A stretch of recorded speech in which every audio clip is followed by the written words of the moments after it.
My husband canceled our cruise to celebrate our 40 years of marriage. You cannot go. My ex is going with us because my granddaughter wants to meet her. Only the real family will go. I understood that, after 4 decades holding that family together, I was still disposable. But when they returned, the house was empty. But before we continue, check if you are already subscribed to the channel and drop a comment below. Where are you watching this video from? We love to know how far our stories are reaching.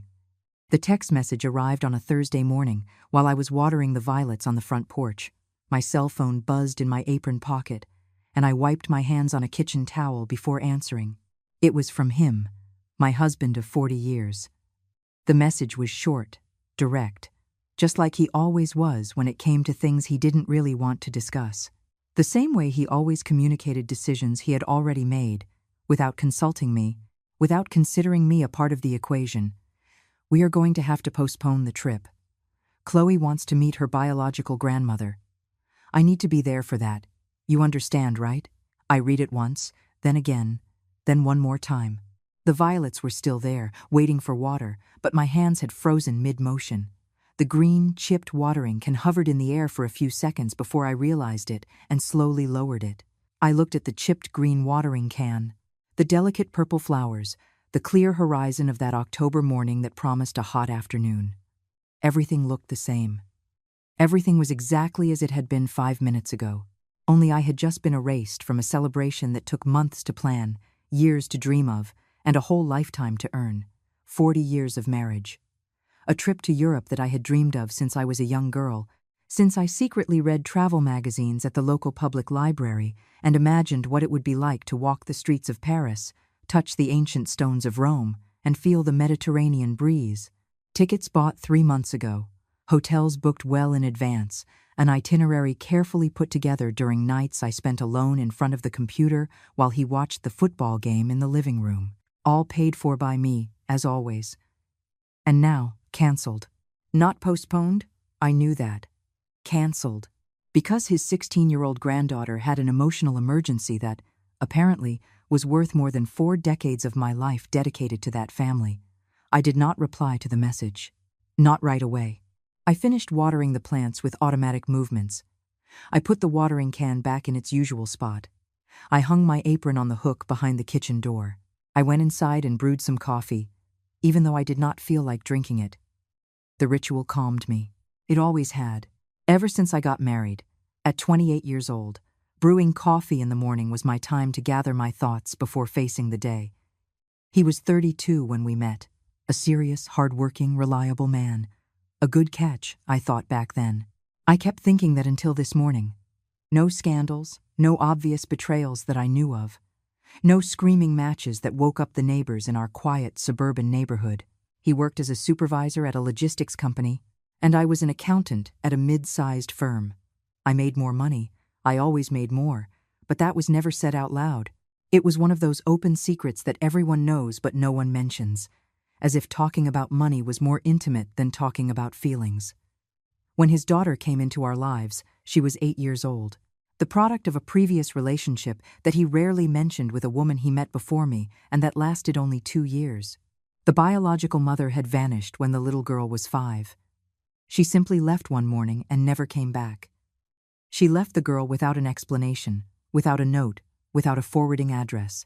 I didn't ask too many questions back then. I thought it wasn't my place, that he would tell me when he wanted to, when he trusted me enough. I took the girl in because it was the right thing to do, because I loved this man, and because, well, it was what was expected of me. It was what a good wife would do, what a decent American woman would do. No one asked me directly, but the expectation was there, as clear as day, as heavy as concrete. For years, I was the one who took the girl to the doctor when she had a fever in the middle of the night. I was the one who woke up at 5 in the morning to pack her a peanut butter and jelly sandwich for lunch before I went to work. I was the one who paid for the private school, the expensive school supplies, the new clothes every fall, the brand-name sneakers she insisted on because all her friends at the mall were wearing them. Everything. He chipped in, of course, with what he could, but it was my paycheck that really kept our heads above water when his fell short. And it always fell short. There was always an unexpected expense, a car repair, an old debt that popped up, The girl called me by my first name. Eleanor. Never Mom. I understood. I respected it. I didn't force anything. It wasn't my place to force a feeling that maybe she didn't feel, that maybe she never would feel. But I loved that girl as if she were my own, even knowing that to her, I never would be. She grew up, finished high school, got into a big state university that I paid half of, met a nice guy, and got married at 26. She had Chloe 2 years later, my bonus granddaughter, as I sometimes thought to myself when I was alone, with no malice, no resentment, just as a cold statement of reality. I loved that little girl too. I babysat on weekends when her parents wanted a date night. I paid for her SAT prep courses. I helped her get her learner's permit. I gave her my used sedan when she turned 18. I was a grandmother in every way, in all the duties and responsibilities, except in name, except in recognition. And now, at 68 years old, with an aching body and completely silver hair, I discovered that even so, I was replaceable, disposable, optional. The phone rang while the coffee was brewing. It was him. I looked at the name flashing on the screen. I took 3 deep breaths before answering. I picked up on the third ring. I didn't want to seem anxious. I didn't want to seem desperate for explanations that I knew wouldn't come. "Did you see my text?" His voice was casual, as if he were asking if I had seen the weather forecast. I saw it. My voice came out steadier than I expected. "You understand, right? It is important to Chloe. Her therapist said she needs this closure, that it is part of the process of building her identity." He used words that were clearly not his own, words he had heard from his daughter or from Chloe herself. Closure, process, identity building. The words echoed in my head like an empty room, as if life were a therapy session, a file that gets closed and that is it, resolved, organized, put away in the right drawer. "And our trip?" I asked, keeping a neutral, almost professional tone. 40 years of marriage. We planned this for months. We will go later, Eleanor, some other time. You know these teenage things are urgent. They cannot wait, but our trip can. We have time. He spoke as if time were an infinite resource, as if I had decades ahead of me. Some other time. 40 years of marriage, of partnership, of being the silent pillar, boiled down to some other time. As if it were possible to reschedule lost time. As if it were possible to recover the expectations I had nurtured, polished, and fed for months, while I imagined every single detail of that trip. I understand. That was all I said before hanging up. I didn't argue. I didn't yell. I didn't cry. I simply hung up and stood there, staring at the white kitchen wall, listening to the coffee bubbling in the coffee maker. I sat at the kitchen table, that wooden table I had bought 15 years ago at a yard sale, and that he complained about because it was too big for the kitchen, but which I insisted on because I wanted a place where the family could gather.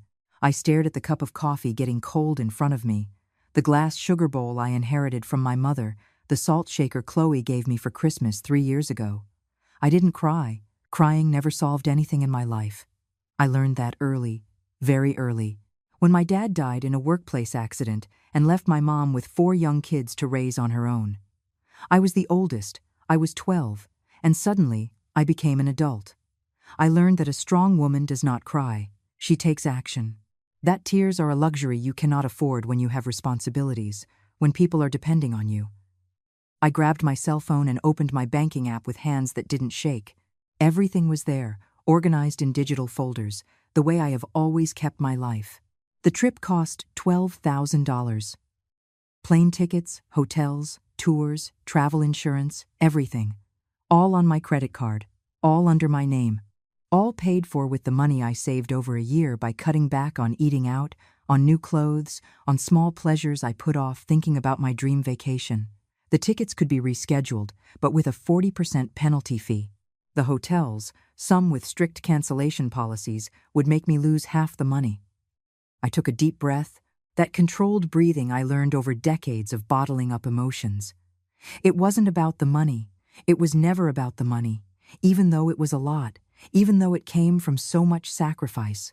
It was about being tossed aside like an appointment that can wait, about being the woman who provides, who fixes things, who quietly endures, but who isn't a priority when it really matters. when a choice has to be made. It was about 40 years of being the backup plan, the safe bet, the reliable choice, but never loved enough to be chosen. I spent the whole day thinking while doing household chores on autopilot. I cleaned the house that was already clean. I dusted furniture that had no dust. I organized closets that were already organized. I folded laundry that was already folded. I cooked a dinner he didn't even call to say he wouldn't be home to eat. A roast chicken with potatoes that was ready at 7 in the evening and grew cold all by itself on the table while I stared at his empty plate. By the time he finally got home at almost 10 o'clock at night, smelling like beer and secondhand smoke, I had already made my decision.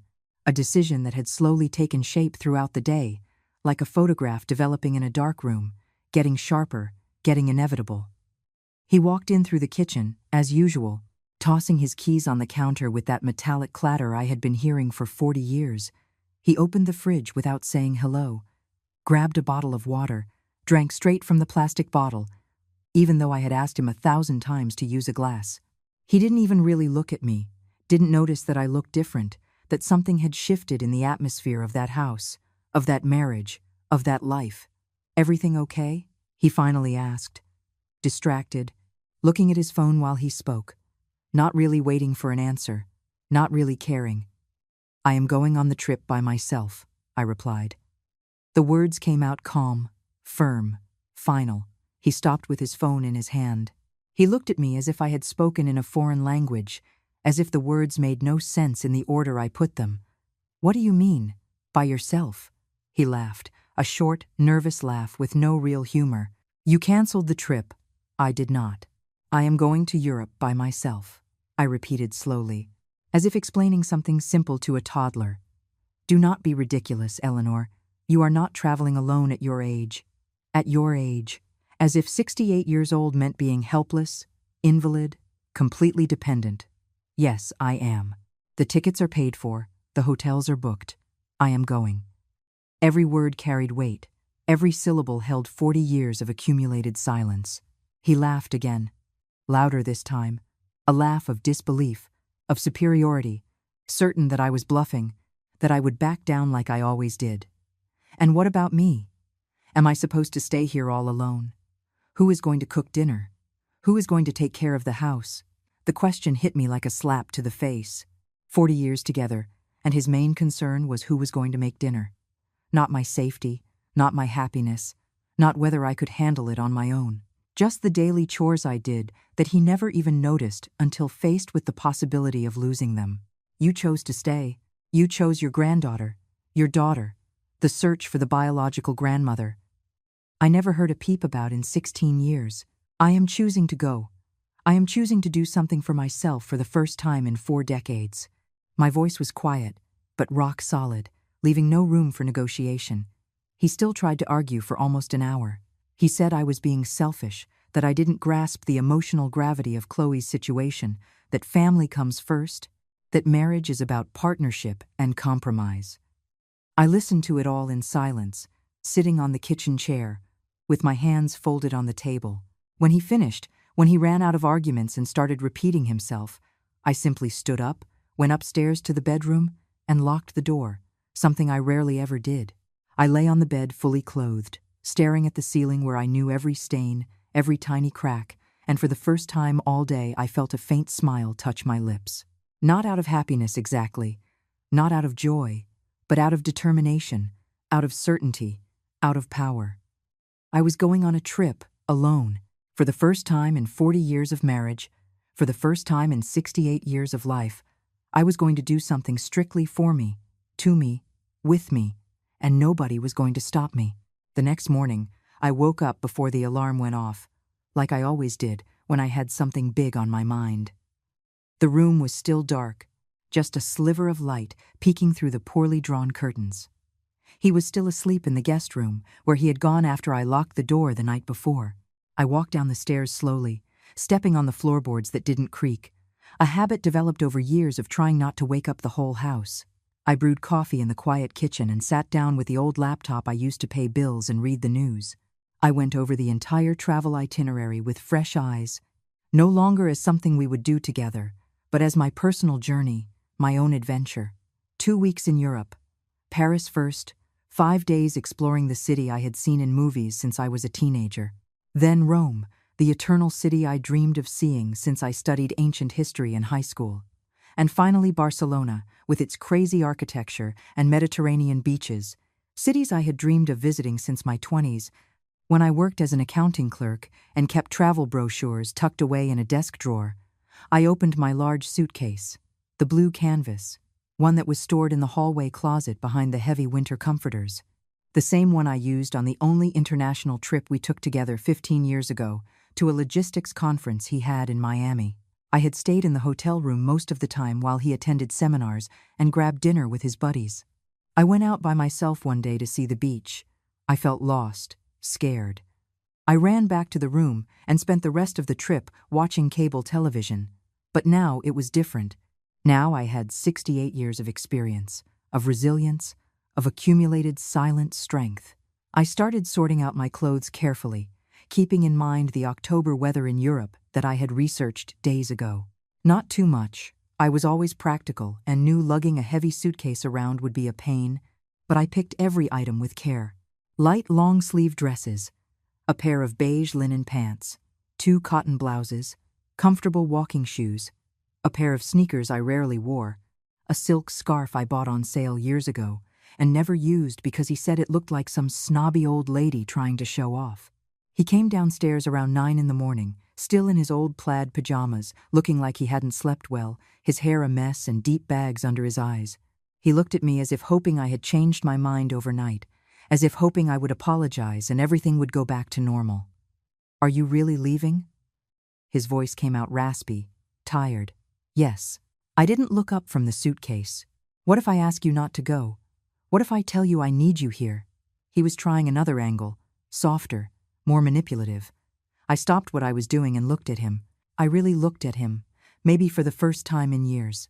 The completely white hair he refused to dye, the prominent beer belly that grew over the decades, that slouched, tired posture of someone who thinks they have already done everything they needed to do in life and is now just waiting for time to pass. When did we stop truly seeing each other? When did we become just roommates, sharing a space and splitting the bills, but not a life? "You can ask," I replied after a long silence. "But I am going anyway. This is my call." He scoffed. He grabbed the cell phone he always kept in his pajama pocket and walked out to the patio. Through the kitchen window, I saw him light up a cigarette, something he promised he had quit years ago, and talk on the phone, waving his arms around, probably complaining to his daughter about me, painting me as crazy, as selfish, as the villain of this story. I didn't care. I kept packing the suitcase methodically, folding every piece of clothing with care. The landline rang, that old rotary phone I insisted on keeping. It was my friend Barbara, the only person I had told about the trip from the very beginning, my friend since high school, the only one who stuck around through all the decades. "So, did he cave? Are you guys going together?" Her voice was full of hope. "No, he kept his word and canceled. But I'm going by myself." I spoke while looking out the window, watching him still on the phone outside. A long silence on the other end of the line. Then, a loud, genuine laugh, full of admiration. "Good Lord, Eleanor, you are serious. At 68 years old, you are going to Europe by yourself. You are either crazy or you have guts of steel. Maybe both. Or maybe I am just thinking clearly for the first time in my life." I smiled to myself. We talked for almost half an hour. She made me promise I would send her pictures every single day, that I would call her if I needed anything, that I would be careful but also enjoy every second. When I hung up, I felt lighter, more confident, more certain that I was doing the right thing, even if the whole world disagreed. I spent the next few days organizing everything with the precision of decades spent working with numbers and deadlines. I confirmed all the hotel reservations. I printed out the receipts on paper because I didn't entirely trust technology. I set aside the euros I had bought months earlier when the exchange rate was good. I organized my documents. I made copies of my passport. I wrote down emergency contacts in a little notebook. I gave notice at the accounting firm where I had worked for 25 years that I would be taking my 2 weeks of accumulated paid time off that I never used. My boss, Jessica, A 42-year-old woman who always treated me with respect looked at me with a mix of shock and admiration when I explained it to her. "Are you really going by yourself, Eleanor? To Europe?" She couldn't hide her surprise. "Yes, I am. All by myself and perfectly happy about it." I answered with a smile that surprised me with its sincerity. "You are so brave. I am 42 and I am terrified to travel alone, even to New York." She laughed, but it was an admiring laugh. Brave. Everyone kept talking about bravery, as if traveling alone at 68 was like climbing Mount Everest without oxygen, as if it were pure insanity and not just a choice. But to me, after thinking about it a lot, the real bravery had been staying for 40 years in a marriage where I was always the backup plan, where I was always the one who compromised, who understood, who adapted. Traveling was just the outcome of finally having the guts to choose myself. 3 days before the scheduled trip, his daughter showed up at the house unannounced, just like she always did. She was 46 now, with 2 teenage kids, a nice suburban house with white picket fences that I helped furnish. A whole life that I helped build without ever getting a sincere thank you, without ever getting real acknowledgement. She knocked once and walked right in, using the key I gave her years ago for emergencies, but which she used whenever she pleased. "We need to talk, Eleanor." She said my name like always. She never called me Mom, not even stepmom, always just Eleanor, as if I were a distant acquaintance. She walked in uninvited and tossed her expensive designer purse on the living room couch. I was in the kitchen, going over my final checklist, double-checking every item. I didn't get up to greet her. "About what?" My voice came out colder than I intended, but I didn't correct it. "About this childish attitude of yours. My dad is very sad, very hurt by you. He is not sleeping well. He is not eating." She spoke as if I were responsible for his emotional well-being, just like I was always expected to be. "You don't say," I replied without taking my eyes off the list. "You cannot be so selfish, Eleanor. Chloe is going through a very tough, very delicate time. She needs this. Her therapist said it is essential for her emotional development." She was repeating lines clearly memorized. I took 3 deep breaths before answering, staring at the list in front of me without actually seeing the words. I counted to 10 in my head, a technique I mastered over decades of controlling my temper. And what about me? Am I not going through a tough time?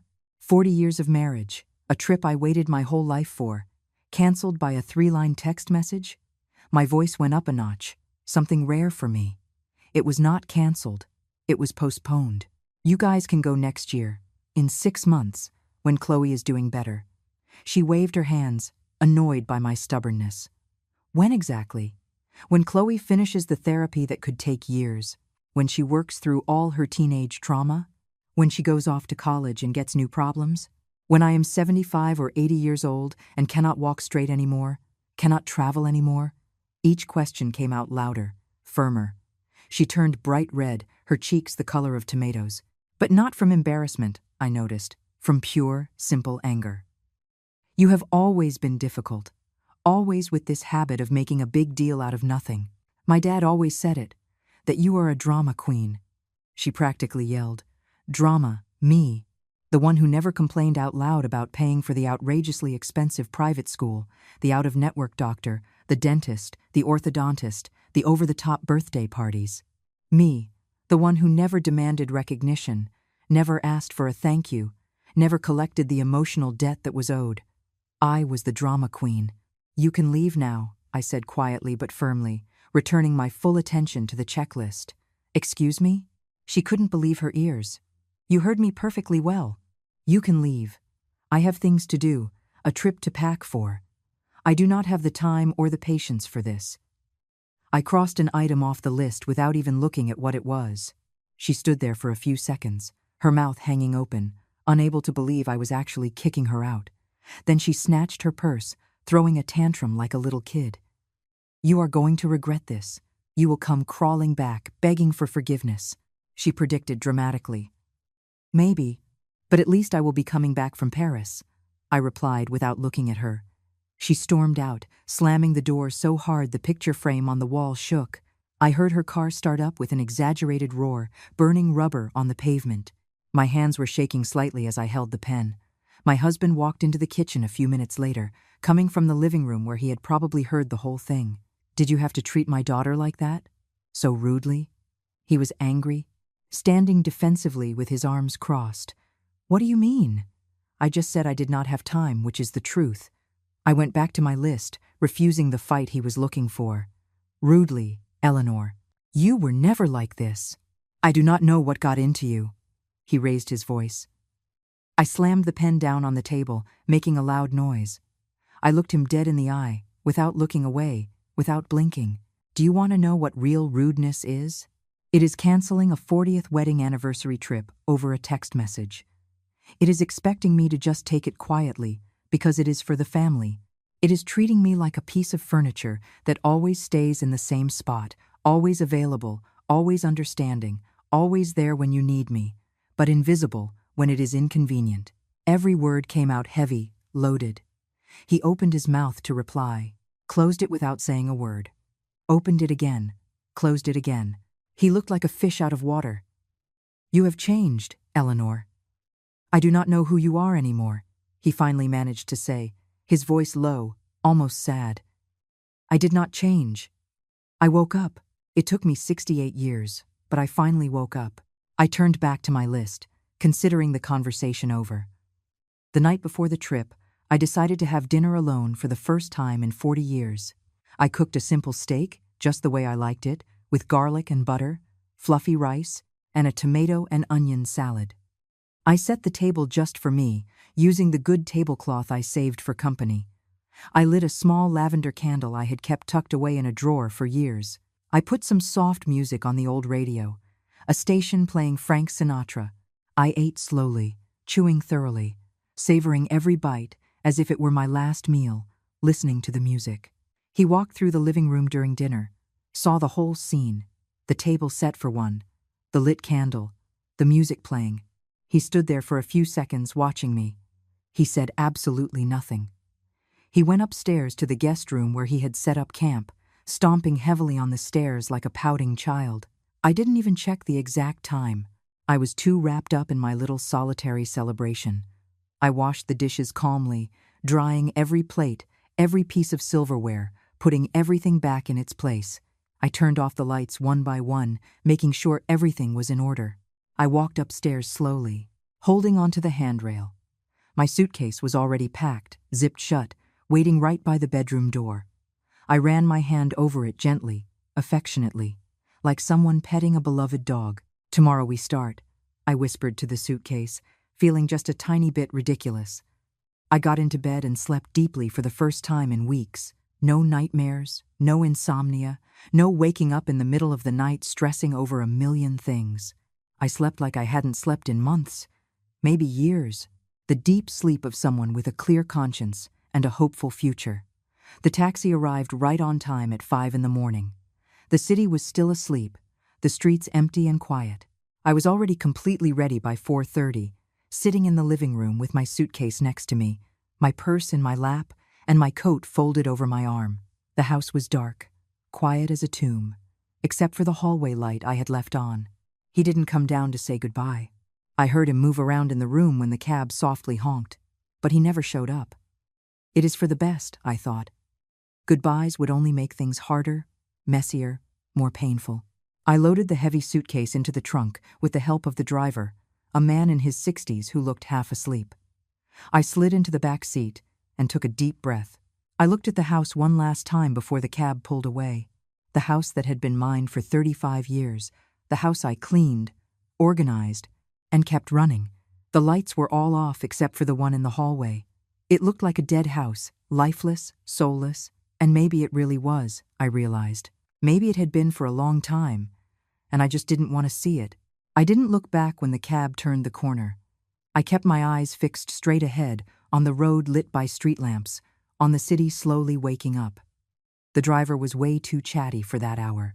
He tried to strike up a conversation as soon as we hit the main avenue.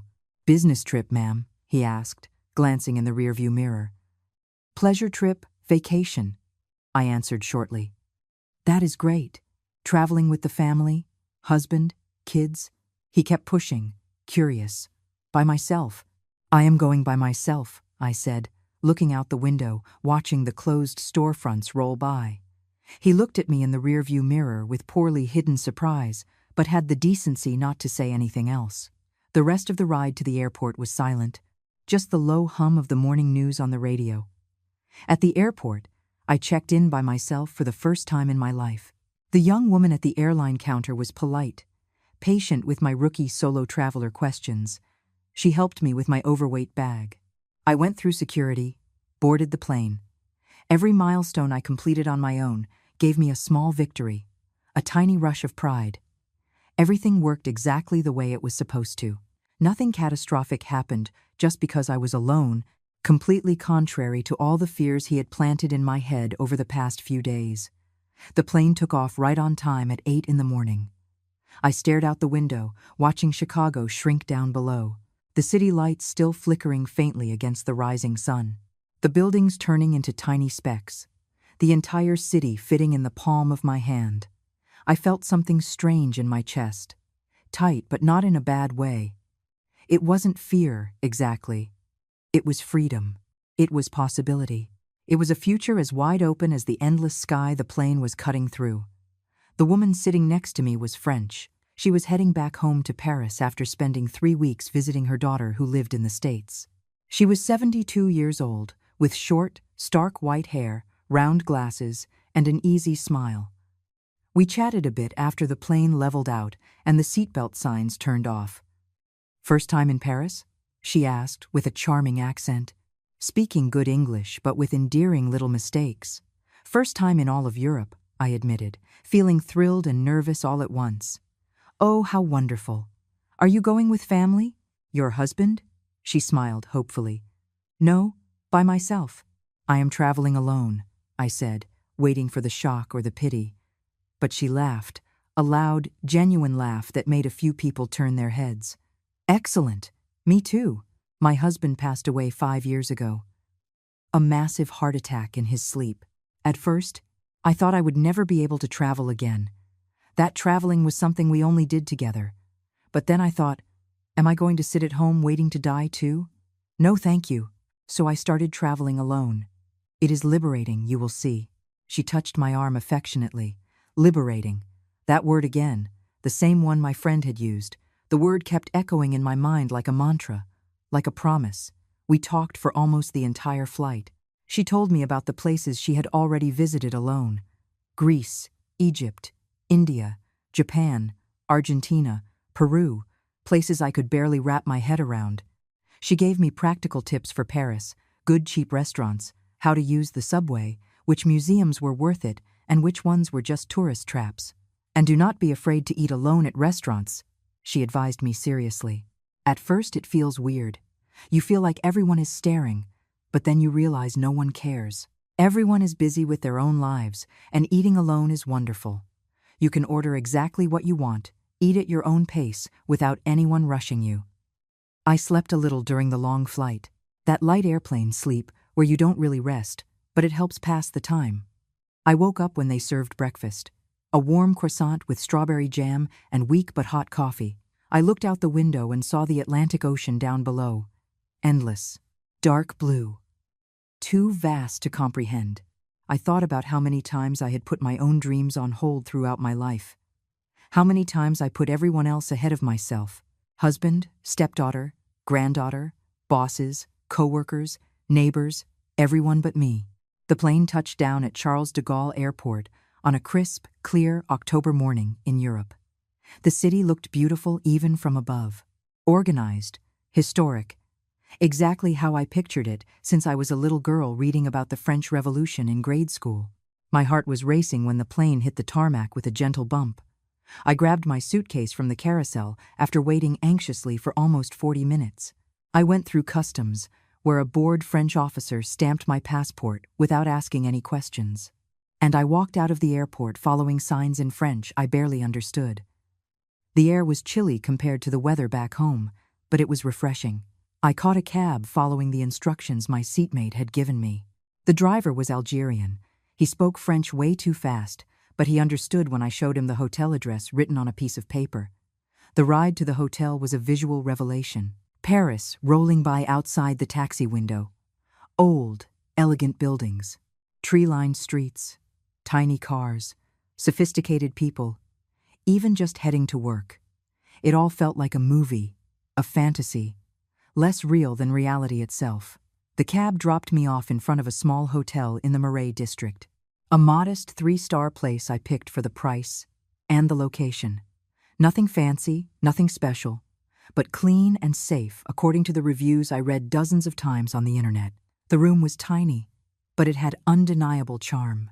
An old window overlooking a narrow cobblestone street, a double bed with a fluffy white comforter, a microscopic bathroom with a cramped but functional shower. I dropped my suitcase on the floor without ceremony and sat on the edge of the bed, feeling the firm mattress underneath me. I was in Paris, alone, at 68 years old. No husband, no family, no one waiting for me or depending on me. And you know what I felt in that exact moment, sitting on that bed in Paris? Pride. An immense, deep, unexpected pride. Pride in myself for having the courage to come, for having chosen to choose myself for the first time in my entire life. I took a long shower in the tiny stall, letting the hot water wash away the exhaustion of the long trip. I changed clothes, picking a pair of comfortable pants, a long-sleeve blouse, and the silk scarf I was finally going to wear. I went downstairs to the lobby, where a young receptionist with purple hair gave me a city map and circled some key tourist spots with a red pen, explaining in slow English, just as I requested. I walked out with zero rush, no rigid itinerary, nobody to hurry me along. Paris in October was exactly as I had imagined, crisp but not too cold, the trees already turning golden with leaves starting to drop, the bustling streets full of chic Parisians heading to work, tourists with cameras dangling from their necks. I strolled slowly along the banks of the Seine, watching the tour boats glide by filled with waving people, street artists setting up their stands, young couples holding hands posing for pictures, crepe vendors whipping up the first batches of the day. I stopped at a charming little cafe that looked straight out of an old film and ordered a croissant and a café au lait, pointing at the menu since my French was non-existent. I sat at a tiny table on the sidewalk, exactly like I saw in French movies. And I just sat there watching the city finish waking up, the hustle and bustle picking up, Parisian life unfolding right before my eyes. An older waitress, maybe my age or older, served me with a tired but genuine smile. "Première fois à Paris?" she asked, guessing from the sheer awe on my face as I took it all in. Oui, I replied, using the few French words I knew, feeling silly and overjoyed at the same time. "Profitez-en, c'est magnifique." She gave my shoulder a gentle pat. "Enjoy it. It is magnificent." Even without understanding perfectly, I caught the meaning, I caught the warmth, and she was right. It was magnificent. Every single detail, the buttery taste of the croissant melting in my mouth, the strong, perfect coffee, the shy October sun gently warming my face, the sound of rapid-fire French all around me. It was all absolutely magnificent and brand new and mine. I spent the whole day walking non-stop, not even noticing the fatigue building up in my legs. I went all the way to Notre Dame, still covered in scaffolding and slowly being rebuilt after the terrible fire I watched on television years ago. I visited Sainte-Chapelle nearby, with its stained glass windows that looked like giant jewels when the sunlight hit them. So beautiful they took my breath away and filled my eyes with unexpected tears. I had lunch in a cramped, simple bistro where nobody spoke English. A bowl of French onion soup so delicious, I paid the bill without knowing exactly what a fair price was, but not caring in the least. In the afternoon, after resting for half an hour on a park bench, watching the pigeons fight over crumbs, I headed to the Eiffel Tower, following my already crumpled map. There was a massive line, hundreds of tourists speaking languages I couldn't identify, but I didn't care. I waited patiently for over an hour, chatting a bit with a lovely couple from Texas who were also traveling through Europe to celebrate 30 years of marriage. They were a little taken aback when I said I was traveling alone, but they hid their surprise well. When I finally squeezed into the cramped elevator and looked out over Paris from the second floor of the tower, with the city sprawling in every direction as far as the eye could see, I felt like crying all over again. But it was a different kind of crying, you know. Not out of sadness, not out of pain. It was a cry of fulfillment, of a quiet victory, of a promise I kept to myself after 68 years of waiting. I took a selfie on my phone, with the whole city behind me, smiling a real, genuine smile for the first time in months. I sent it to the family group chat with a simple message. Paris is beautiful. The reply came in under 5 minutes. From Chloe, my granddaughter, Grandma, you are in Paris? By yourself? A bunch of shocked emojis, surprised faces. Yes, here I am, and it is wonderful. I typed back, smiling at the screen. She sent more emojis, some hearts, clapping hands. Her mother didn't reply at all. He didn't either. That glaring silence told me everything I needed to know about what they were thinking, about how they saw me now. I headed back to the hotel on the subway, following the careful directions I had scribbled on a piece of paper. It was a whole adventure, figuring out the route, transferring trains, making sense of the French signs, but I managed it entirely on my own, without asking for help. I had a baguette sandwich with brie cheese for dinner, which I bought at a bakery near the hotel. Simple, but delicious. I ate in my room, lying in bed, watching French television without understanding a word, but finding it absolutely charming.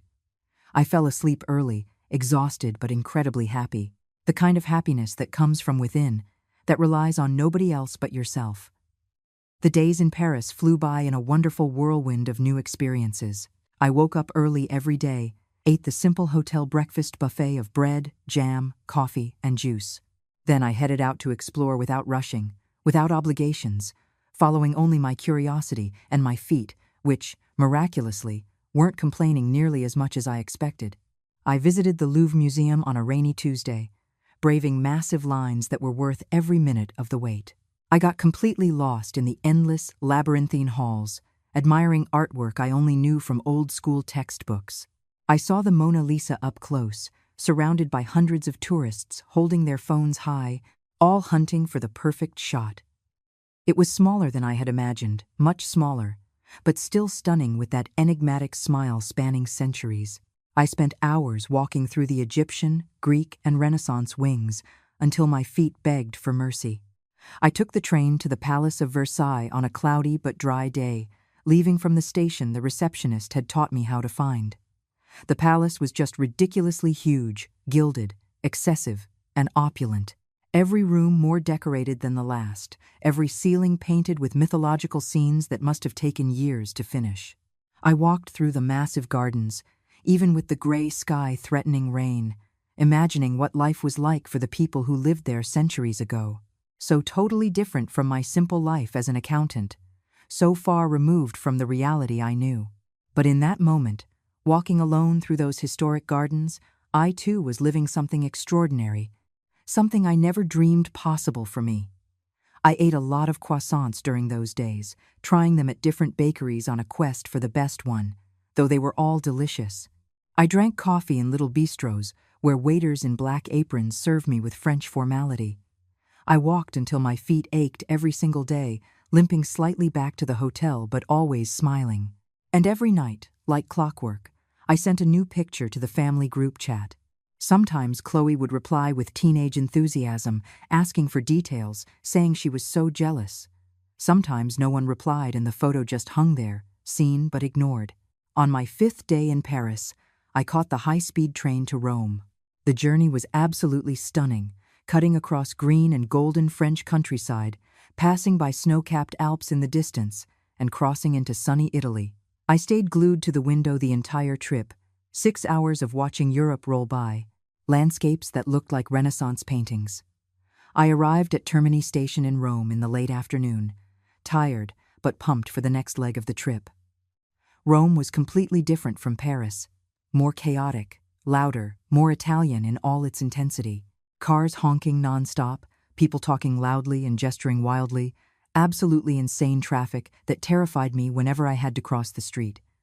But it was gorgeous too. Every corner revealed some ancient ruin, some Baroque church, or some fountain sculpted centuries ago. My hotel was close to the main station, in a neighborhood that wasn't the most charming, but was incredibly convenient and cheaper than other options. The room was even tinier than the one in Paris, but clean, practical, and equipped with air conditioning, which I was incredibly grateful for because Rome was much hotter than Paris. I woke up thrilled the next day and headed straight to the Colosseum super early, trying to beat the crowds. It was still packed even that early. Tourists from all over the globe with professional cameras, tour guides waving little colored flags, pushy street vendors, hawking cold water, folding fans, and cheap souvenirs. But when I finally stepped into that ancient arena from 2,000 years ago, when I set foot on the stones the gladiators had walked on, a shiver ran down my spine. I pictured the roaring Roman crowds, the emperor deciding life or death with a flick of his thumb, the blood on the sand. Living, breathing, tangible history. I ate real pasta carbonara at a tiny, packed restaurant near the Colosseum, served by a grumpy Italian man in his 70s who muttered in Italian when I asked for extra Parmesan cheese, apparently committing a cardinal sin against carbonara. But it was absolutely heavenly, creamy, and flawless. Better than any pasta I had eaten in my entire life. In the afternoon, I braved the Roman heat and went to the Vatican, riding the jam-packed subway, where a very sweet Italian lady helped me figure out which line to take. St. Peter's Basilica was monumental, impossible to fully process. So grand, so intricate, so overflowing with history, art, and accumulated faith. I climbed all the way up to the dome, even with my 68-year-old knees groaning on every narrow, steep step, but the view from up there was worth absolutely every ounce of effort, every ache. All of Rome sprawling below, the Tiber River winding through it, the hills rolling in the distance.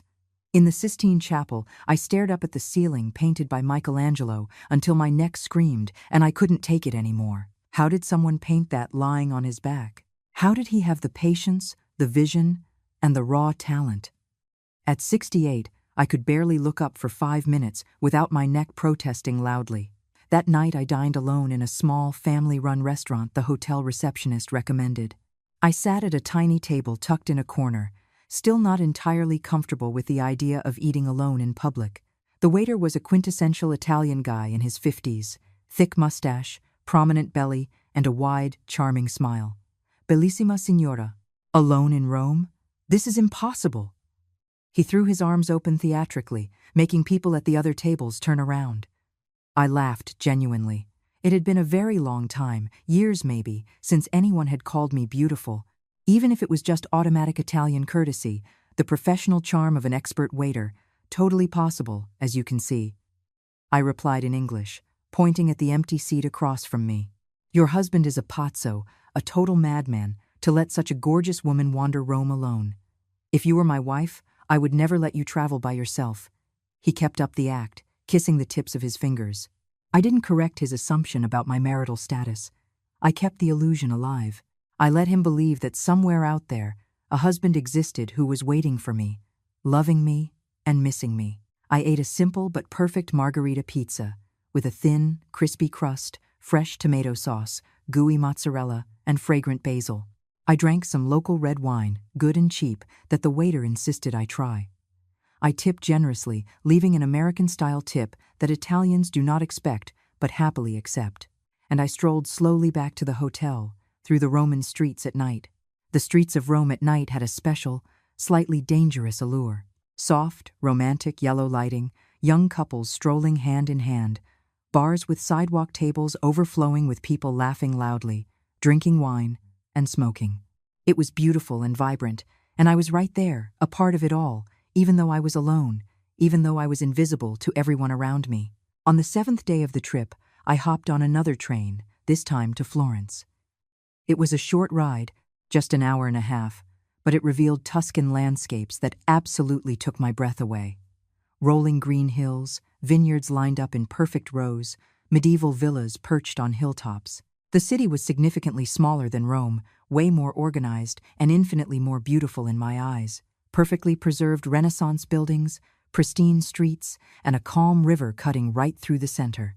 I visited the Uffizi Gallery on a clear morning, gazing at masterpieces I had studied in schoolbooks decades ago. I saw Botticelli's Birth of Venus up close, that woman rising from the shell, so delicate, so flawless that it seemed impossible human hands had painted it. I saw Michelangelo's David in real life, colossal and perfect and impossible. Every single muscle chiseled with an anatomical precision even doctors can't match, all from a single block of marble. I ate the best gelato of my entire life at a tiny shop near the famous Ponte Vecchio, dark chocolate with hazelnut, incredibly rich and creamy, scooped by an old Italian man who clearly adored his craft. I sat down on the banks of the Arno River, licking the ice cream slowly so I wouldn't waste a drop, and just sat there for almost an hour watching life go by. Tourists snapping pictures, street performers playing the violin, pigeons fighting over food, the sun sparkling on the river water. It was in Florence, sitting by the riverbank on a warm October afternoon, when my cell phone rang. His number. I stared at the flashing screen, debating whether I should answer. I decided to pick up, but with zero expectations, no hope for anything that mattered. "Hello?" I answered on the fourth ring, my voice deadpan. "Eleanor, where exactly are you right now?" His voice sounded exhausted, older than I remembered. "In Florence, Italy," I replied with the obvious, licking my gelato. "Are you okay? Are you safe?" For the first time, he sounded genuinely worried. "I am doing great, better than great, actually." And it was the absolute truth. A long silence on the other end. I heard him take 2 deep breaths. Chloe got back from her trip. She met her biological grandmother finally. He spoke slowly, carefully. "And? How did it go?" I asked, genuinely curious for the girl's sake. "It was really rough, Eleanor. Worse than we thought. The woman lives in a tiny, run-down town in the middle of nowhere in Ohio. She has 3 other kids from different relationships. She barely remembered Chloe. She showed almost zero interest. She said the pregnancy was an accident. Giving her up for adoption was the best thing she ever did." He recounted the story with a heavy heart. He felt real pity for Chloe. "Nobody deserves that. I am so sorry, I really am. How is she doing?" I asked with real concern. "Totally devastated. She has not stopped crying for 3 days. She refuses to leave her room. She will not eat. Her mom, my daughter, has no idea what to do anymore. We are all panicking over here." He let out a deep, tired sigh. "She needs to stick with her therapist. She needs to process that letdown." I advised him, my voice still gentle. I know, but Eleanor, are you not coming back? Are you not cutting the trip short? Chloe keeps asking for you. She says she needs to talk to you." He finally got to the point. I closed my eyes. I breathed in the warm Florence air. I looked out at the river in front of me. The sky was turning pink and orange as the Tuscan sunset began. "Come back? The trip is not even halfway done. I still have Barcelona," I said with renewed firmness. "But Chloe needs you right now, Eleanor. You have always been important to her, more than the biological mother who abandoned her." He was playing the emotional card. "Now she needs me, you say? Now that everything went wrong, now that the fantasy crumbled. But when I needed you, when I begged you not to cancel our trip, where were you all?" My voice rose to a firm pitch. "Do not be unfair, Eleanor. This is different. This is a family emergency." He raised his voice too. "Unfair? Me? 40 years and I was never anyone's priority in this family. I paid for everything. I supported everyone. I backed every decision. And now that I am finally doing something entirely for myself, for the very first time in my life, I am the unfair one?" Each question came out louder, steadier.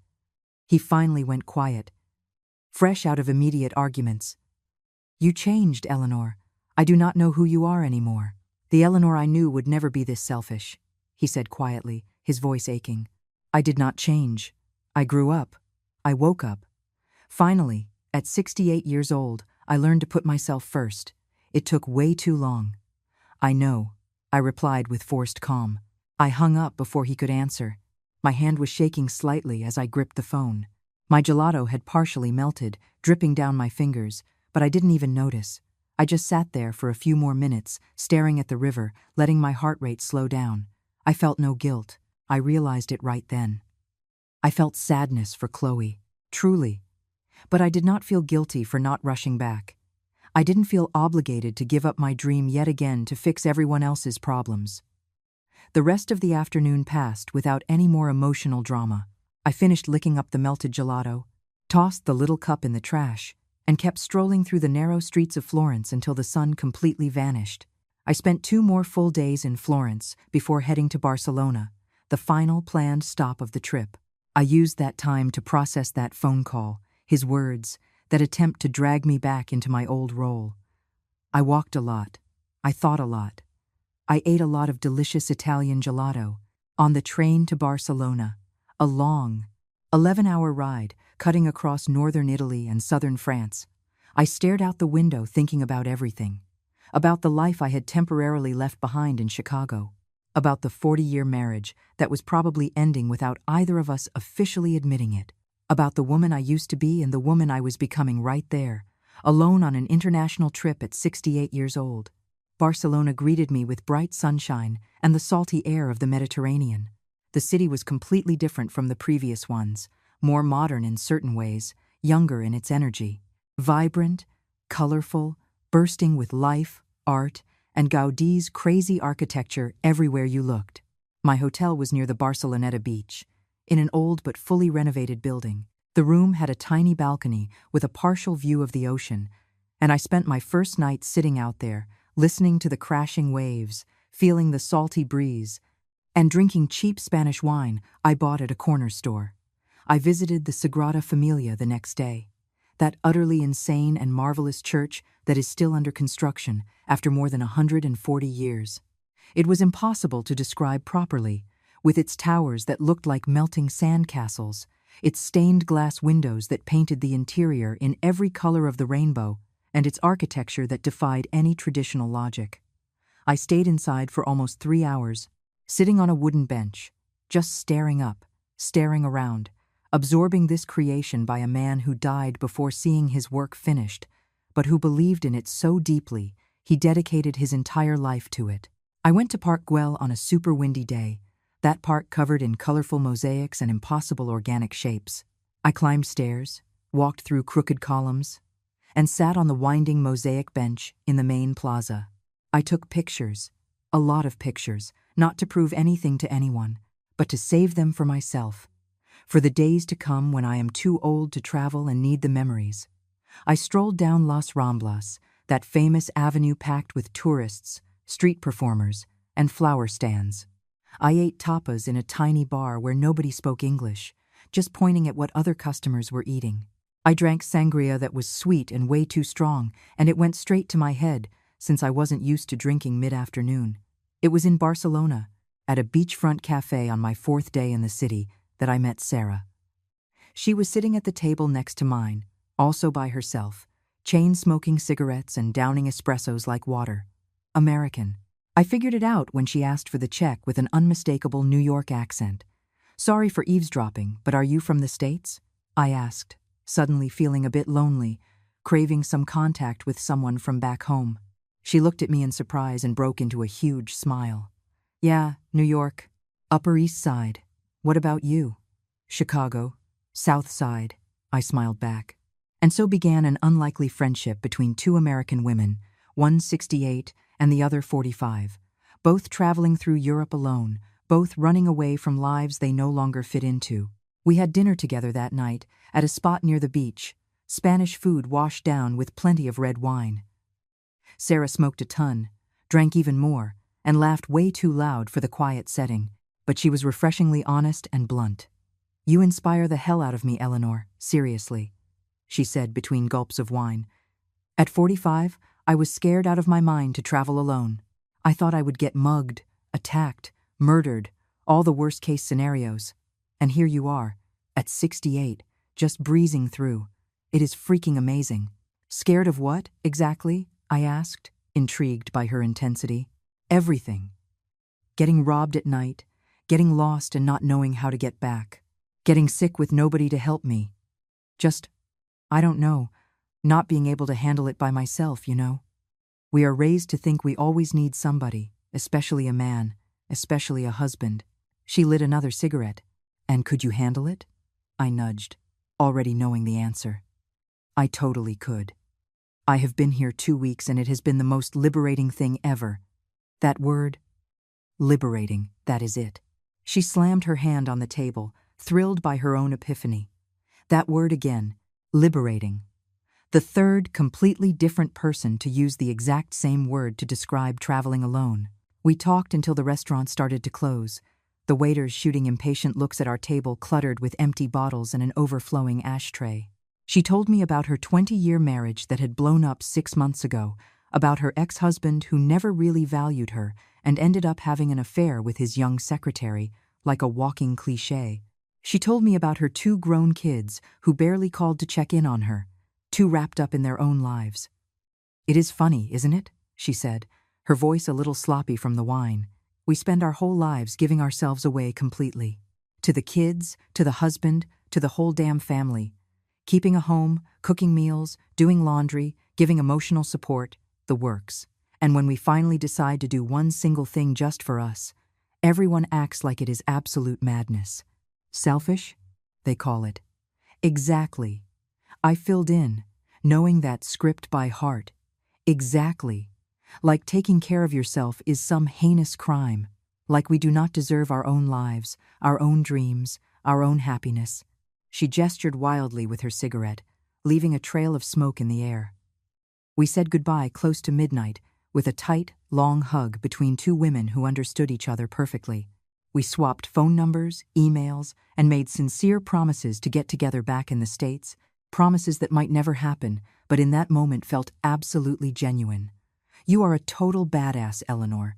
Do not ever forget that," she yelled out as her cab pulled away. I walked back to the hotel, even though it was late, even though it was potentially sketchy. But Barcelona at night was far too beautiful to waste on excessive fear, and I felt invincible, shielded by my shiny new courage. During my last few days in Barcelona, I slipped into a slower, more contemplative rhythm. I took my time eating breakfast at the hotel, read an English-language newspaper, and aimlessly wandered the streets of the Gothic Quarter, getting lost on purpose in the medieval alleyways. I sat in public squares, people-watching, making up stories about their lives in my head. It was there, on a particularly hot afternoon, while sitting on a park bench watching some kids play in a fountain, that I made a massive, final, and irreversible decision. I grabbed my phone and called the accounting firm in Chicago, where I had worked for 25 years. Jessica, my boss, picked up, surprised to get an international call. "Eleanor, is everything okay? Did something happen?" Her voice was laced with worry. "Everything is excellent, Jessica. Couldn't be better, honestly. But I need to talk to you about something important." I took a deep breath. "Sure, what is it?" "I want to officially give my notice. I am retiring." The words came out solid, without a hint of hesitation. A long pause on the other line. I could hear her taking 2 deep breaths. "Retiring? But why, Eleanor? Are you not happy here? Did we do something wrong?" She sounded genuinely stunned and concerned. No. You guys are fantastic. Always have been. But I want to take advantage of this while I still have my health. Travel more. Live more. Do the things I put off my entire life. I lived 40 years for other people, Jessica. Now I want to live exclusively for myself." I explained calmly. She tried to talk me out of it for nearly 20 minutes. She offered me a 15% raise, total flex hours, even the option to work from home part-time.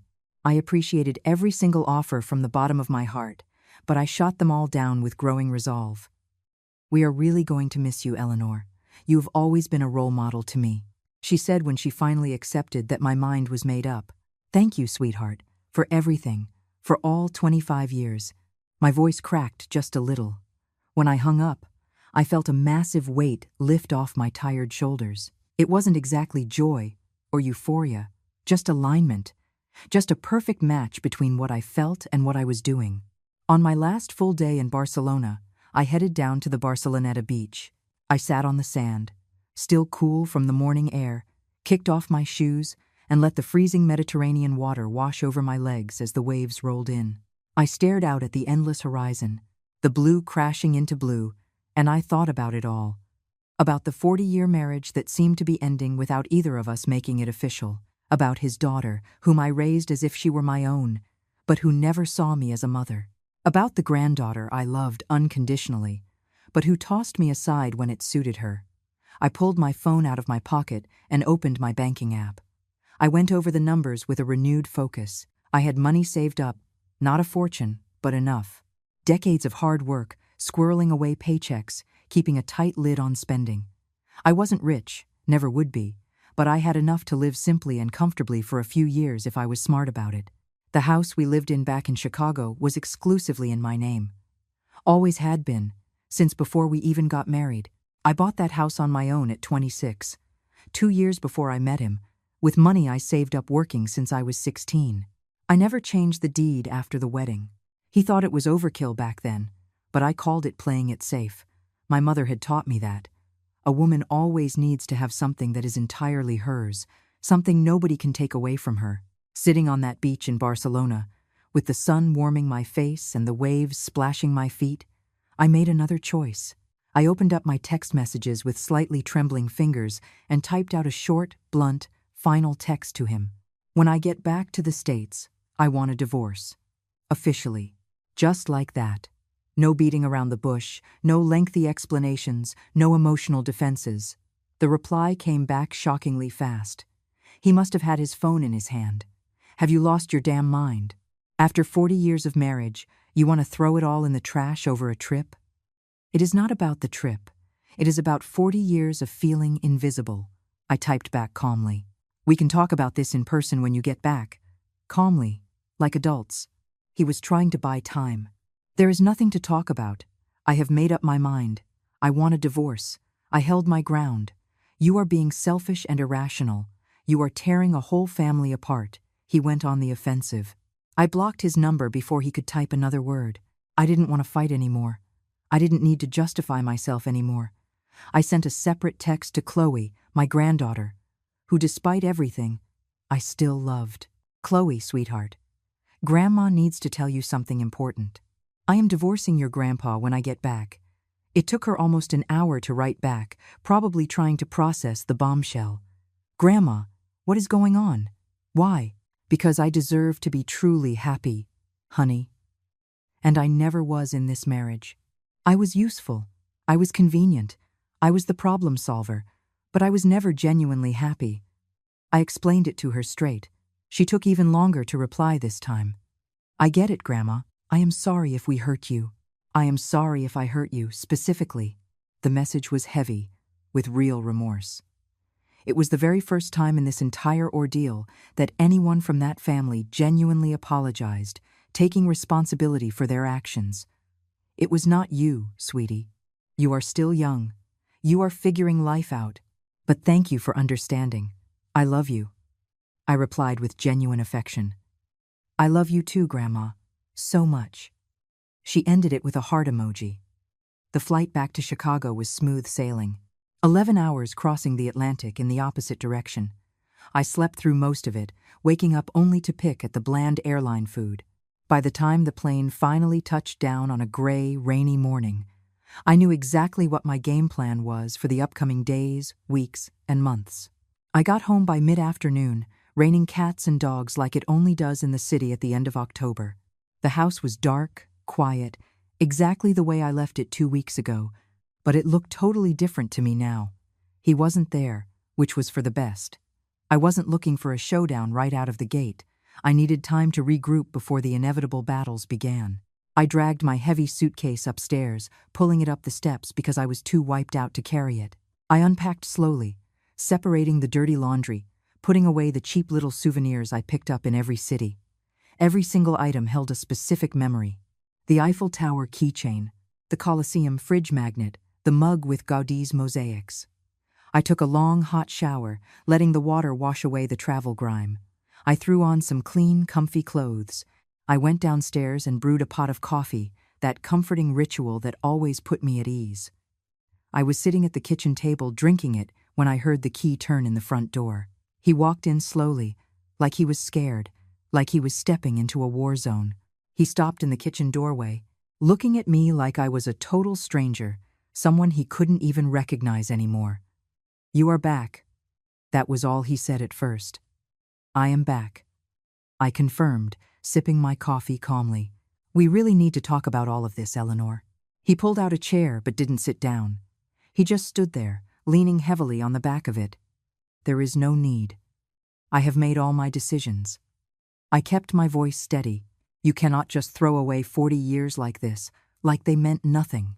He raised his voice, clearly frustrated by how calm I was. I am not throwing them away. I am closing a chapter that ended a long time ago. The only difference is that now I finally have the guts to admit it. I gently set my mug down on the table.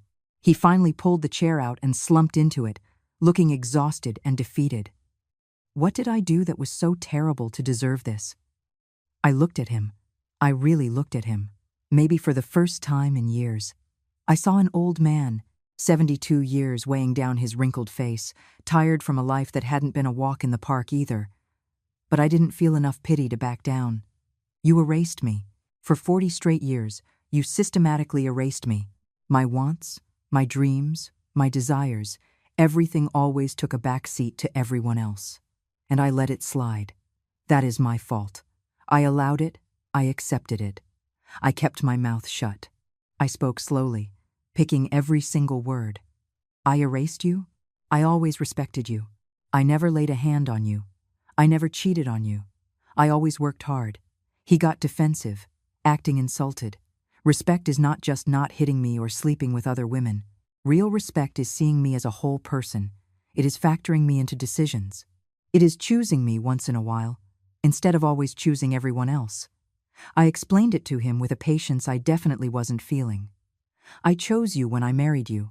I chose to spend my life with you, he insisted. And after that, how many times did you choose me after the wedding? When it was me versus your daughter, you always picked her. When it was me versus your job, you always picked the job. When it was me versus anything else, never, not even once, was I the one you picked. Every sentence hit harder than the last. He finally shut up, fresh out of quick comebacks. The trip was a big deal to me. I kept going. 40 years married, a milestone we should have celebrated together. And you scrapped it. Over a text, like I was some disposable meeting on a packed calendar. I was going to reschedule it. I said we were just postponing it. He tried to defend himself again. Until when exactly? You never said. Because you didn't even know yourself. Because you didn't actually care. It was just lip service to humor me.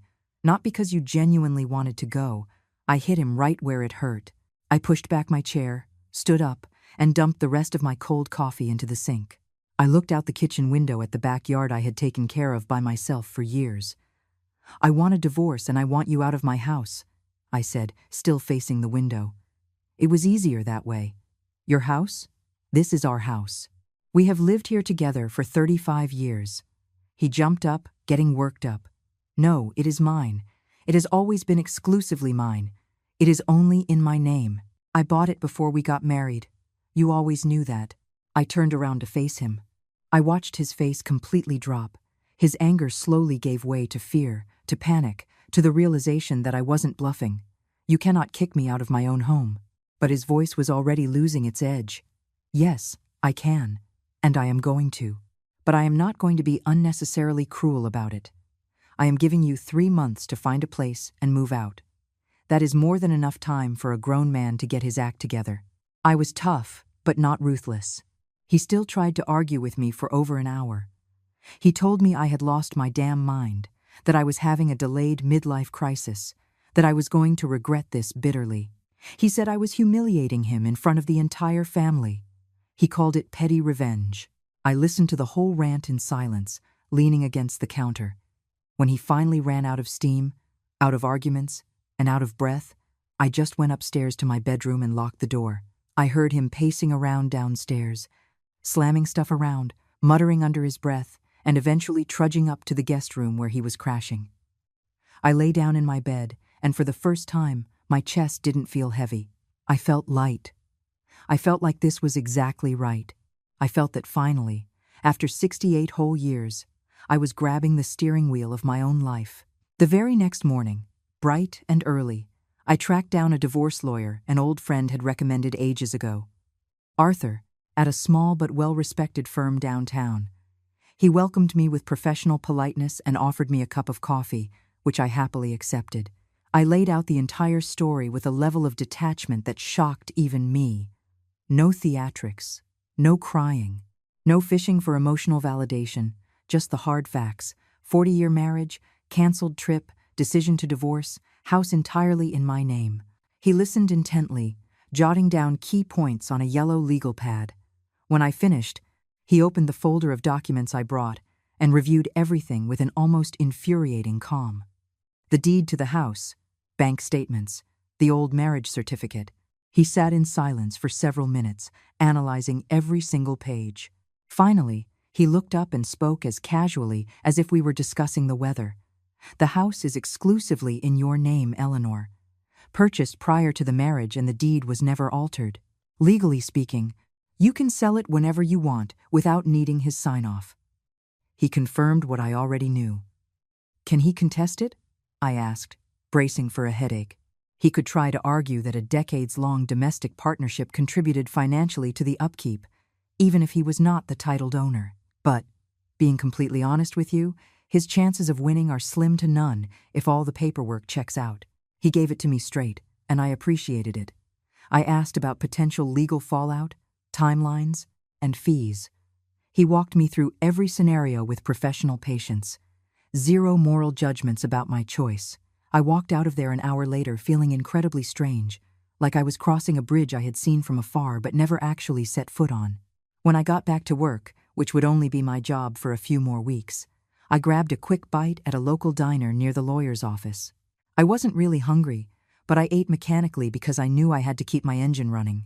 I have always believed that major decisions require a clear head, and a clear head requires a well-fueled body. That afternoon I got a call from him, the first since I had been back. I picked up on the third ring. "Did you seriously hire a lawyer?" His voice was a cocktail of anger and disbelief. "Yes, I did. The divorce proceedings will officially begin next week," I confirmed smoothly. "You are overreacting wildly, Eleanor. All of this over a vacation?" He still didn't get it. "It is not about the vacation, specifically. The trip was just the final drop that made the cup spill over after filling up for 40 years. I tried to explain it one more time, without much hope it would land. "And the house? Are you seriously throwing me out of the house?" His voice cracked a little.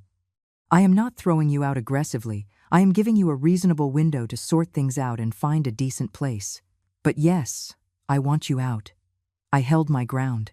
He hung up without a goodbye. I stared at the blank screen of my phone for a few seconds before getting back to work. By the end of that week, his daughter popped up again, unannounced as always, using the key I hadn't yet demanded back. But this time, I was emotionally armored. "We need to have a serious talk, Eleanor. Are you destroying my family?" She barged in screaming, without even saying hello. I was in the living room sorting through old paperwork, deciding what to keep and what to shred. I kept at it without standing up. "I am not destroying anything, I am just ending something that is broken." I answered calmly without making eye contact. "You cannot just toss my dad out on the street like this. He is 72 years old. Where is he supposed to go?" She was genuinely frantic. "He can move in with you, he can rent an apartment, he can live in a hotel. A grown man with a pension has plenty of options." I rattled off the obvious choices. "You have always been selfish, but this is crossing every single line." She was practically screeching. I finally dropped the papers and looked her dead in the eyes. "Selfish? Me? The one who bankrolled your ridiculously expensive private school for years? Me, the one who rushed you to the doctor when your dad couldn't make it? Me, who raised you from the time you were 8 like you were my own flesh and blood? I am the selfish one?" Each question came out louder, rock solid. She turned bright red, but not from shame. Still just pure anger. "You did all that because you wanted to. Nobody asked you to do it." She threw it right back in my face. "You are right about that. Nobody explicitly asked me, but everyone happily took advantage. Everyone cashed in. And now that I am finally doing one thing for myself, suddenly, I am the villain?" I raised my voice for the first time. "You are going to regret all of this. You are going to end up all alone and miserable." She spat viciously. "Better alone and at peace than surrounded by people and invisible." I fired back and returned to my paperwork, declaring the conversation over. She stood there for a few seconds, waiting for me to backpedal, to beg for forgiveness, to fold like I always did. When she realized it wasn't happening, she grabbed her purse and stormed out, slamming the door hard enough to rattle the hinges.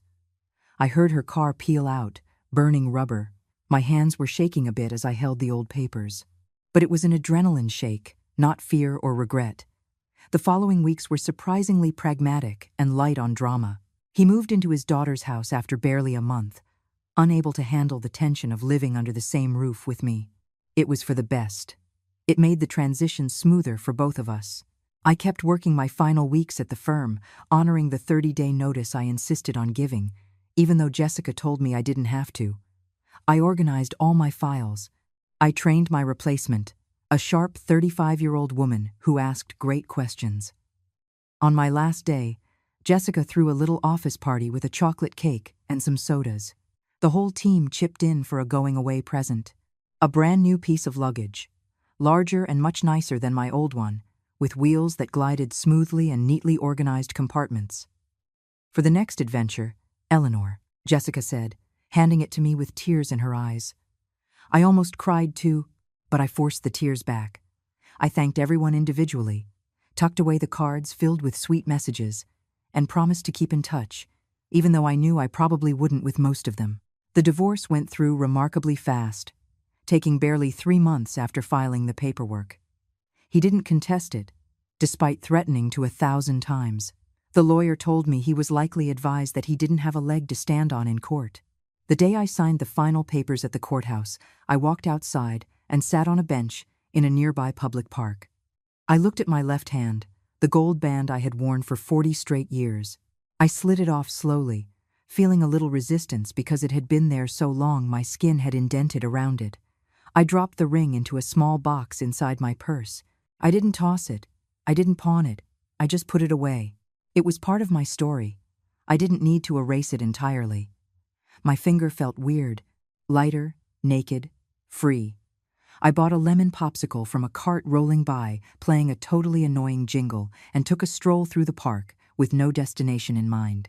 Kids were playing on the swings. Young couples were making out on the benches. Old folks were feeding pigeons despite the signs explicitly telling them not to. Life marched on, completely normal. And I marched on too, just free from my old chains now. That night, sitting alone in my new apartment that I rented closer to downtown, I looked around the small but completely mine space. Just 2 bedrooms, an open-concept living room and kitchen, a simple bathroom. Nothing lavish, nothing mind-blowing, but mine. Paid for with my cash, picked out to my taste, arranged my way. I had sold the big house in a heartbeat. A young couple with 2 little kids fell in love with it and paid me a fair price entirely in cash. I split the money straight down the middle with him, even though I wasn't legally required to. It just felt like the right thing to do after 40 years together, miserable or not. With my half, I bought a few simple new pieces of furniture, paid 6 months of rent up front, and parked the rest in a conservative savings account. I wasn't wealthy, but I had enough financial padding to live modestly for a few years. I cracked open my old laptop and started researching new trips. Asia caught my eye, or maybe South America, exploring neighboring countries I'd never seen. There was so much of the world left to see, so much time left to enjoy if my health held up. My phone rang, breaking my focus. An unknown number. I answered it, curious. "Hello, Eleanor?" A bright, youthful female voice asked. "Yes, who is this?" I asked politely. "I am calling from Outer World Agency. We specialize in senior tourism. We saw you checking out packages on our website," she explained. Senior tourism. The phrase made me smirk. Technically true, but it felt totally wrong given how alive I felt right now. "Actually, I am in the very first stage of my brand new life," I replied, chuckling at my own joke. The girl on the other end laughed genuinely too. "I love that, Eleanor. That is awesome. Can I email you some interesting itineraries?" she offered. "Please do. The farther away, the better. I want to see everything I can while I am still healthy," I requested, feeling a surge of excitement. I hung up grinning and went back to my research. Thailand sounded incredible. Vietnam, too. Cambodia with its ancient temples. I looked at my reflection in the dark window pane. I saw a 68-year-old woman with completely white hair, which I had stopped dyeing. Deep crow's feet around my eyes, earned from smiling so much lately, a body that was tired but still fully functional. But I also saw something brand new that wasn't there 6 months ago. A spark in my eyes. A real, genuine smile. A posture that was straighter, more confident. I saw freedom personified. Chloe, my granddaughter, started dropping by regularly after the divorce was finalized. Every week she would show up with some excuse, bringing me a cake she baked, asking for help with her taxes, or just wanting to chat. I realized she actually wanted my company now, not just out of family obligation. We would sit on the small balcony of the apartment, sipping tea or coffee, talking about everything under the sun. She told me about school, about the new boyfriend she met in group therapy, about her plans to major in psychology. "Grandma, I look up to you so much, did you know that?" she said one rainy Saturday afternoon. "Why is that, sweetie?" I asked, intrigued. "Because you had the guts to start over at 68, to leave everything behind and go chase your own happiness. A lot of young people do not even have that kind of courage." She spoke seriously, way more mature than her 16 years. "It took me way too long to find that courage, Chloe. Do not wait as long as I did. Never let anyone erase you, ever," I advised her, holding her hand. "I promise, Grandma. I promise." She squeezed my hand back. His daughter never showed her face again. She would shoot me an occasional text message, always brief, always strictly business. We rarely spoke, only when absolutely necessary. I didn't actively resent her, but I had zero desire to be close. Some bridges burn down completely, and that is perfectly fine. I learned that. And him? I heard through Chloe that he was living in a cramped apartment near his daughter, scraping by on a modest but adequate pension, that he looked older, more worn out, sadder, that he asked about me sometimes, but never actually reached out directly. I took no pleasure in his suffering, but I also felt absolutely no obligation to comfort him. We were each reaping exactly what we sowed for decades. 6 months after the divorce was finalized, I was boarding a flight to Thailand, solo once again, and perfectly thrilled about it. Chloe dropped me off at the airport again, our new little tradition, it seemed. "Grandma, you promise you are going to send pictures every single day?" she pleaded with bright eyes. "I promise, sweetheart." I hugged her tight. "And be careful out there, okay? Thailand is super far away. It is really different." She was genuinely worried. "I know. That is exactly why I am going, to experience something different," I explained with a huge smile. She gave me a long, squeezing hug. "I love you so much, Grandma. You are my inspiration." "I love you too, honey. More than anything." I choked back tears, swallowing hard. On the flight to Bangkok, I ended up sitting next to a lovely British lady in her 70s named Beatrice. She was flying out to meet up with a group of widowed friends, all traveling through Asia together. "My husband passed away 10 years ago, an aggressive cancer," she told me in a gorgeous British accent. "I locked myself in the house for 2 years, sobbing, eating ice cream, and watching television. Until one day it hit me. Thomas wouldn't want this for me. So I started traveling. I have hit 47 countries so far." 47? I repeated, totally blown away. "Right. And you, dear? How many countries have you seen?" she asked cheerfully. "I am just getting started. Europe was my first, now Asia. At 68 years old, finally," I admitted, a little embarrassed it took me so long. "Nonsense. It is never too late, darling."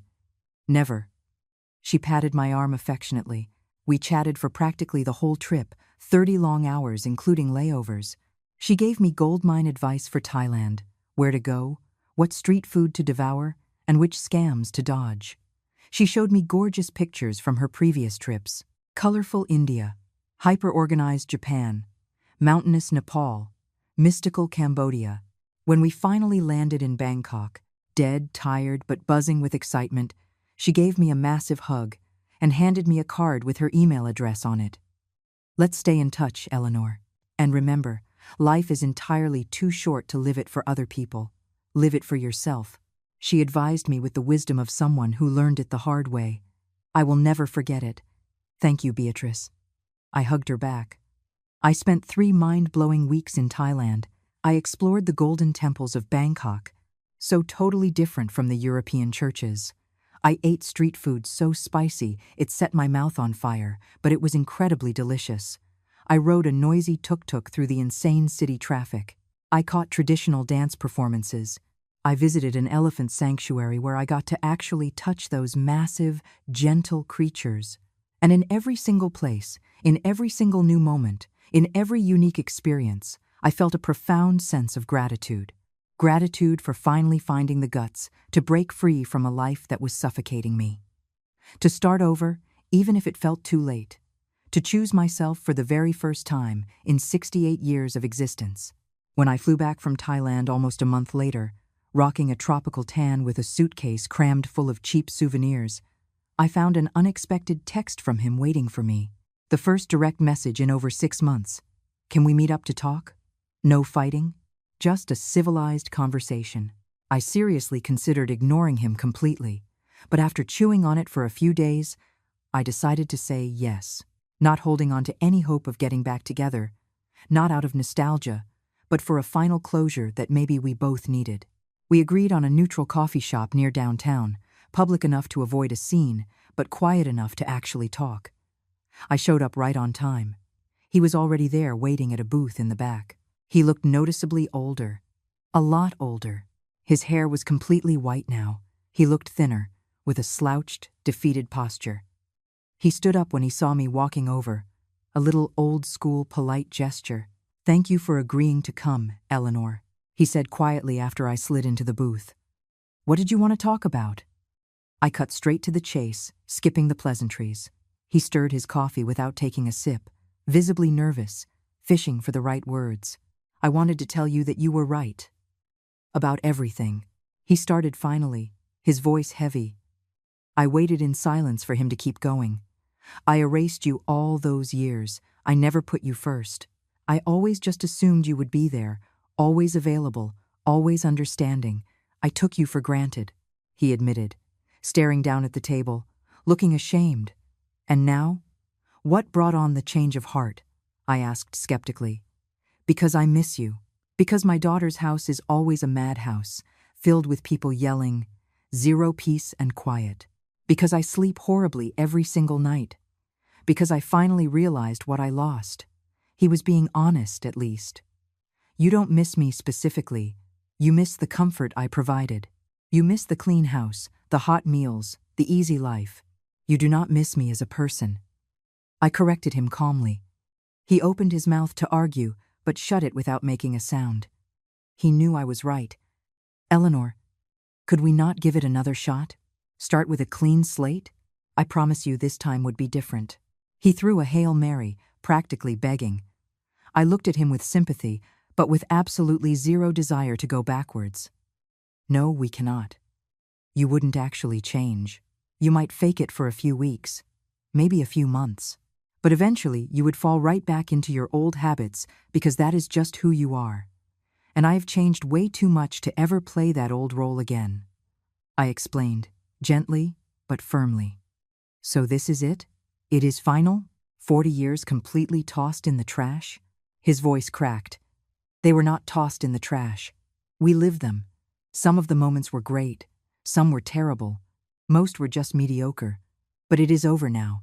And it is okay that it is over. Not everything has to last forever for it to have been worth something." I waxed philosophical, being totally honest. We sat there in an awkward silence for a few minutes. I casually sipped my coffee. He just kept stirring his without drinking it. "I hope you are happy, Eleanor. I really do," he finally said, sounding like he actually meant it. "I already am.